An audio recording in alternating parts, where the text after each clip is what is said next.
until you stop and start picking apart what you're being told.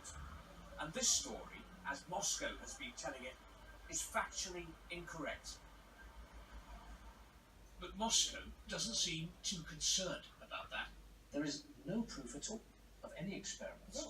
You know, if there's no evidence right now, that doesn't mean that no evidence exists, right? Suddenly, even the man who started this story, Igor Giorgadze, is struggling to provide facts. But do you have evidence that drugs which had not been clinically approved were given to Georgian patients? No, I don't have any desire whatsoever to prove anything.